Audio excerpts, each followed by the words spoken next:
In the headlines, 2 killed as gunmen attack military checkpoint in Enugu. Court orders INEC to publish name of Bashir Machina as APC's Yobe North senatorial candidate. President Buhari sets agenda on climate change, inaugurates National Council. And on the foreign scene, ex-Guinea military ruler goes on trial for 2009 stadium massacre. Hello and welcome to Trust TV News Update.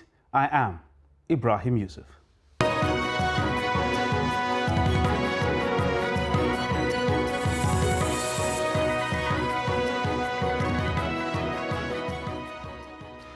Hello and welcome once again. We begin in Enugu, where gunmen have reportedly attacked a military checkpoint at Obiagu Amodu Road in Enugu South local government area of the state. According to reports, the gunmen stormed the checkpoint in 2 Lexus Jeeps and 1 Toyota Sienna on Tuesday, shooting at a combined team of policemen and soldiers at the checkpoint. Although 2 security personnel were reportedly killed, the military and the police in Enugu did not confirm the incident. This is not the first time the checkpoint in Obiagu has come under this kind of attack, hence the reason for the combined security presence in the area. The incident caused panic among the residents of the area and its environs. Efforts to get comments from the police were not successful, as the police public relations officer in the state, Daniel Ndukwe, did not take calls or respond to text messages for confirmation. Meanwhile, soldiers of the Nigerian army have neutralized 2 of the gunmen who came to attack them at a checkpoint at Ngbedi Oru West local government area of Imo State, southeast Nigeria. The soldiers were able to withstand the attackers, who came in their numbers, shooting sporadically at them. According to reports, the soldiers logically engaged them, and 2 of them were brought down, and one of their AK-47 rifles and security walkie-talkie were recovered. Sources said 2 soldiers injured in the process are currently receiving treatment from minor injuries they sustained.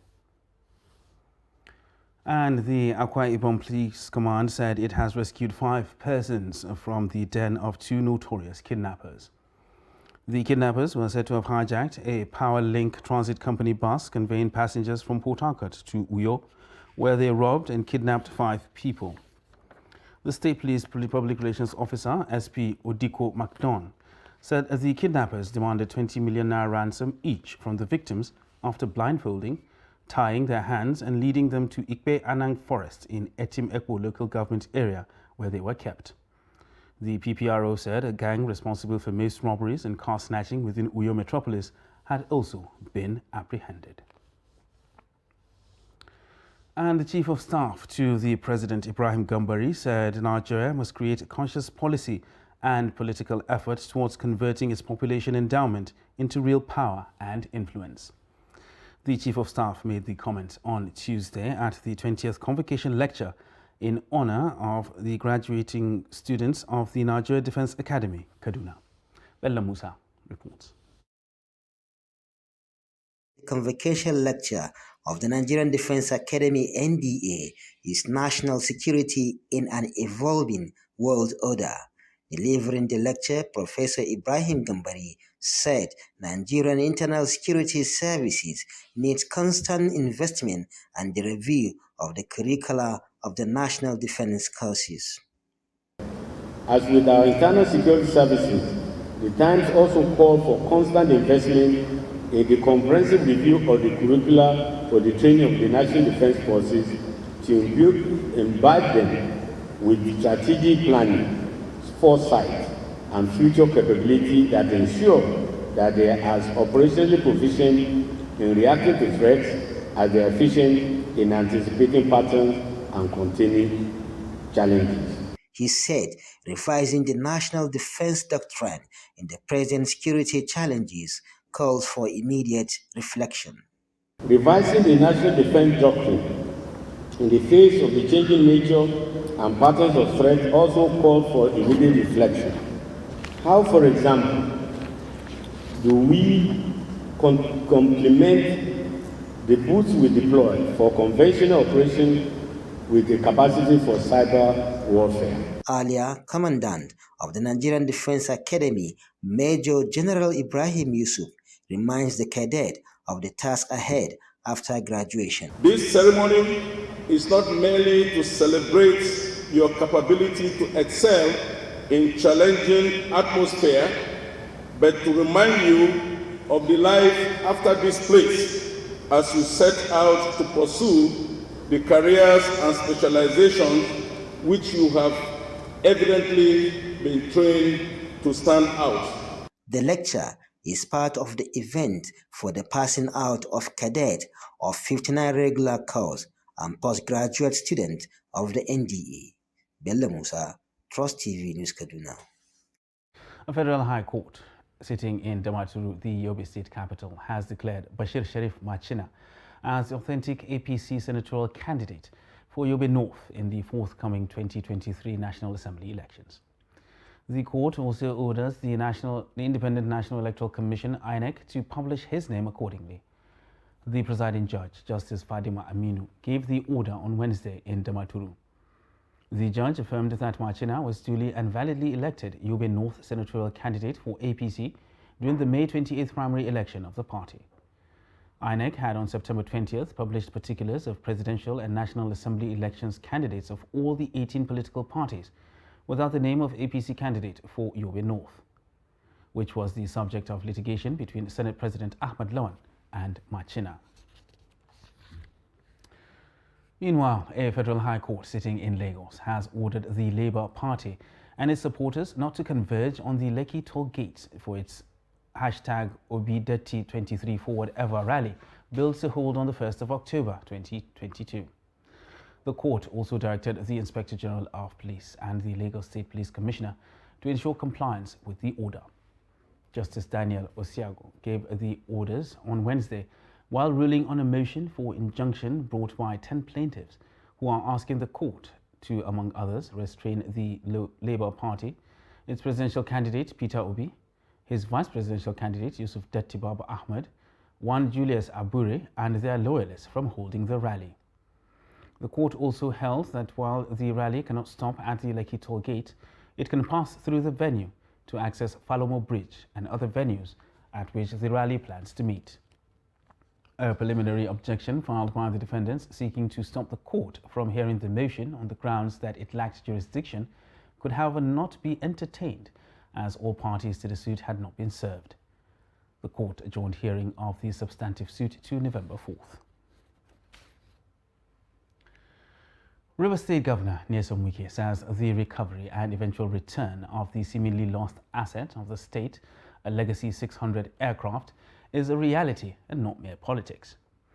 Governor Wike spoke after receiving the Legacy 600 aircraft that touched down at the Port Harcourt International Airport, Omagwa, in Ikwere local government area of the state. Governor Wike explained that it took intelligence report from his administration to discover such an asset owned by the River State government. According to him, the immediate past administration flew the aircraft to faraway Germany without any record of it made available to his administration. The Speaker of the River State House of Assembly, Ikunyi Owaji Ibani, expressed delight that after 10 years, the River State government has successfully recovered the aircraft. The former president of the Nigeria Bar Association, Onweze Okocha, said the state governor had proven his determination to defend the interests of the state.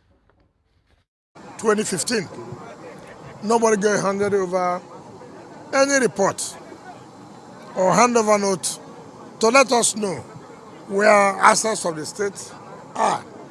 And for us to hear in 2008, 2019, that look, this asset is somewhere.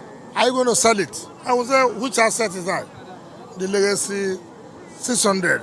I said, no, it's not possible. We have to send people to go and investigate. And they found out that the asset is there. But all in all, to the glory of God, the plane is back. And Rivers people can see, Nigerians can see. It's not that we are playing politics. All we are saying, look, we never knew. Nobody told us until we got intelligence that we have this asset somewhere. If we had known on time in 2015, obviously the kind of money we spent, we wouldn't have spent that amount of money. Aircraft is a state asset, and definition of a state asset is an asset that will benefit the state and its people. So if the governor, given commitment on his own part, is able to use the instrumentality of his office and that of the people of the state, the will of the people of the state through the mandate given to him, is quite commendable. For me, as a state asset, it will be part of what will be used in the governance of the state. For whatever reason, the state will also determine how to put the aircraft to use. This is another indication of indisputable fact that this governor has really determined to protect the interests of Rivers State to the best of his ability.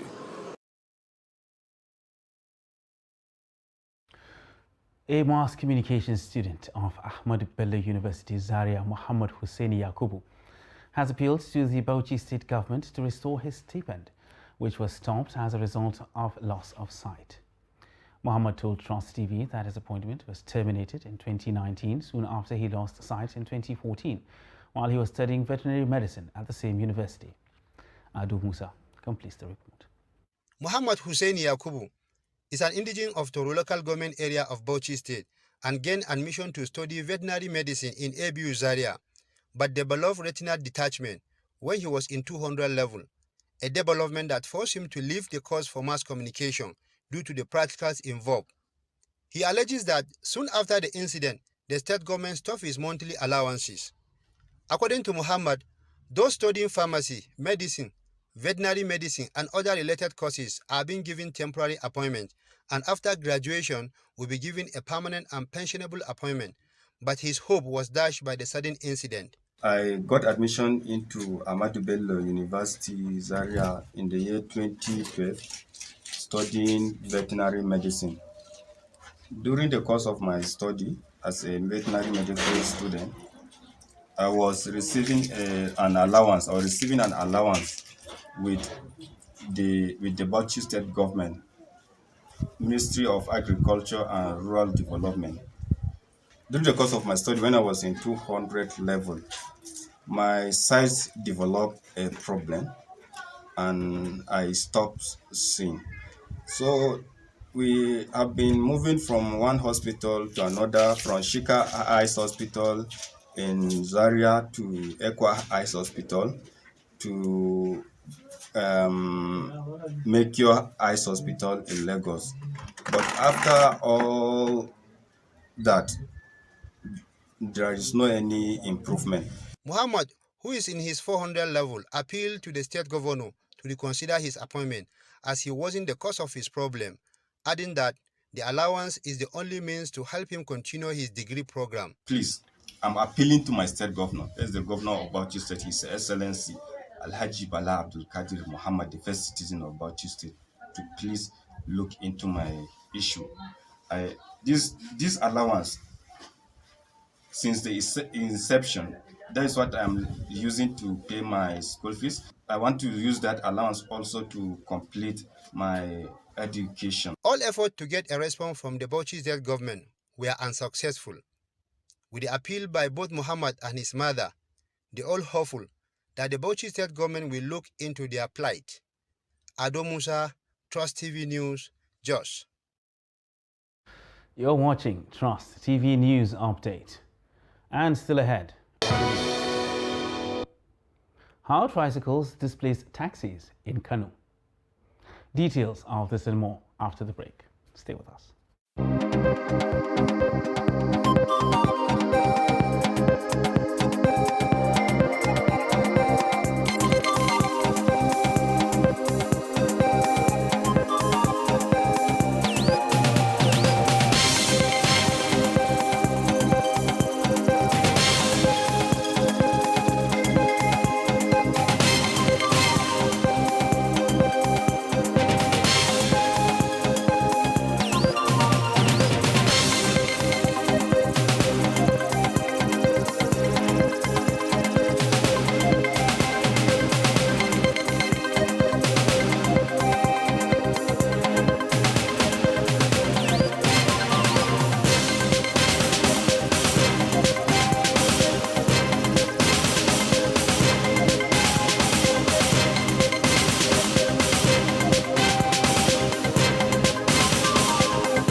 Welcome back, and thanks for staying with us on Trust TV News Update. Now another look at our top stories. 2 killed as gunmen attack military checkpoint in Enugu. And court orders INEC to publish name of Bashir Machina as APC's Yobe North senatorial candidate. And in other news, at least 23 people have reportedly been killed and 116,084 others displaced by flooding in Benue State. Executive Secretary of the Benue State Emergency Management Agency, Emmanuel Shaw, made this known at a press conference in Makudi to flag off the distribution of relief items to victims. He explained that 14 deaths occurred in Guma local government area, 2 in Vandekia local government, 4 in Katsanala, and 3 recorded in Agatu local government area, adding that over 14,000 hectares of farmlands have been lost to the flood, while 4,411 houses have been submerged. He said the agency will evacuate the displaced people in Agatu who are occupying the highway to a designated camp where relief materials and security would be provided. And President Muhammadu Buhari on Wednesday in Abuja charged the National Council on Climate Change to formulate appropriate policies towards achieving green growth and sustainable economic development for Nigeria. Inaugurating the council before the commencement of the Federal Executive Council meeting, the President said it marked the commencement of the implementation of the Climate Change Act 2021 and a new chapter in the renewed response to climate change in the country. The President also directed the Attorney General and Minister of Justice in liaison with the Minister of Environment to initiate appropriate amendments of noticeable implementation challenges inherent in the Act. Highlighting the losses and damages caused by the recent increasing floods in several parts of the country, as well as in Pakistan, Bangladesh and other parts of East and Southern Africa, the President described climate change as one of the biggest challenges facing humanity. And as tricycles continue to take over local transportation in Kano State, the popular taxi drivers are gradually moving off the roads. In this report, transport correspondent Idris Jibrin examines how the few remaining taxis are coping with passenger resistance within the metropolis. Muhammad Aminu is a taxi driver in Kano who is now forced to clean it because there is no passenger for him to carry. He says the tricycle operation has completely taken over his business along all the major routes known to be used by taxis.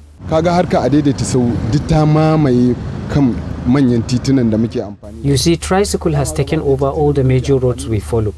And these roads include BUK Road, Zoo Road, Zaria Road, Meduguri Road to bypass and Rijiyar Lemu are the major roads we follow.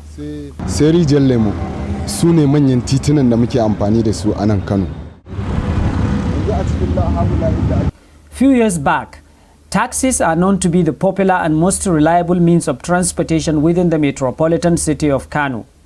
But with the advent of tricycle, popularly known as Adaidaita Sahu in Kano, this means of transportation is rarely seen on major routes of the states. We are indeed the backward. Now you see, this taxi is mine, but there are no passengers. Even this cleaning you see me doing is because I have no choice.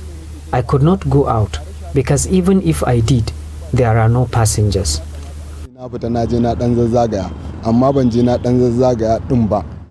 According to tricycle riders, because of the affordability and reliability of their business, they have left taxis with options to convert to tricycle or move out of business, even though there are risks associated with the tricycle operation. Tricycle took over taxi because the passengers prepare to use it. It is the only means of transportation since the ban of motorcycle that can take you to any part of Kano State, no matter how narrow the area may be. Although taxis still exist in some parts of Kano metropolis, but where it's known to be their major bus stop, are taken over by tricycle, the number of which keeps increasing virtually on daily basis. Idris Jibrin, Trust TV News, Kano.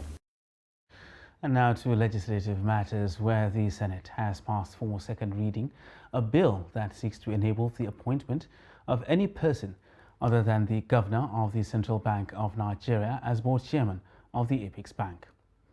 The bill will also see the said chairman of the board determine and fix salaries and allowances of its members, as well as consider and approve the annual budget of the bank. The report. The piece of legislation sponsored by Senator Sadiq Umar, representing Kwara North, seeks to amend the CBN Act 7/2007. The act, when amended, is to ensure proper oversight of the Apex Bank. The objective of this bill includes 1. To enable the appointment of a person other than the governor as the chairman of the board of the CBN. 2. To divest the board of the powers of determining and fixing the salaries and allowances of its members. And 3. To consider and approve the annual budget of the bank, which lies solely with the National Assembly. In this regard, there arose the need for an enduring legal framework that will reposition CBN to be at par with other Apex banks around the world. Senators are, however, of diverse views on the proposed amendment. When I said I was running for the presidency, I was there. I went all over the place, even though some of our aspirants didn't go out to campaign, but they admitted they were running. I think we should not link this bill with that incident. We should be looking at the merit of the bill, whether it is appropriate, whether it is going to be helpful, that the chairman of the governing board should be different from the governor of the CBN. I think this should be our focus. What I seek for is very clear, and we all know what it is. Therefore, I believe there are enough distinguished senators that understand the challenge we are facing with the CBN. And the issues are very clear to me. Board chairmanship, the budget, clearly. Although the controversies remain unresolved, the bill eventually scaled through second reading after a voice vote. Those in favor that this bill be now read a second time, say aye. Aye. Those against, say nay. Nay. The ayes have it. And now for a look at the foreign scene, where former Guinean president and military ruler Musa Dadis Camara and 10 other men are set to face trial for a 2009 stadium massacre and mass rape by the country's security forces. According to a report by the United Nations mandated International Commission, the 11 men have been indicted for their responsibility in the killing of more than 150 people and the rape of more than 100 women in the capital, Conakry. Survivors speak of a horrific massacre with some victims shot at close range. Women and girls trapped by the shooting were reportedly beaten and raped by security forces. International investigators found the abuses could qualify as crimes against humanity, noting the brutality went on for several days against sequestered women and male detainees who were tortured. And in sports, it is yet unclear whether or not the scheduled Nigeria Football Federation elective congress slated to hold on Friday, 30th September 2022 in Benin City, Edo State, will go on due to a federal high court in Abuja issuing an ex parte order stopping the scheduled NFF elective congress in Benin City pending the hearing of the case in October. Meanwhile, the 11 presidential aspirants vying for the Federation #1 position dialogued on the way forward with the Minister of Sports, Sunday Dare, on Tuesday evening in his office at the Moshood Abiola Stadium, Abuja, to dialogue on the way forward about the Congress. One of the contestants for NFF presidency, who doubles as FCTFA chairman, Mukhtar Mohammed, said the aspirants will respect the court order stopping the Federation from holding the elective Congress. Meanwhile, the process to vacate the court order has started. However, if the court order is vacated before Friday, the NFF elective Congress will go on as scheduled. And that wraps up Trust TV News Update for this hour. For more news, you can subscribe and follow us across all our social media platforms. I am Ibrahim Yusuf. Thanks for watching.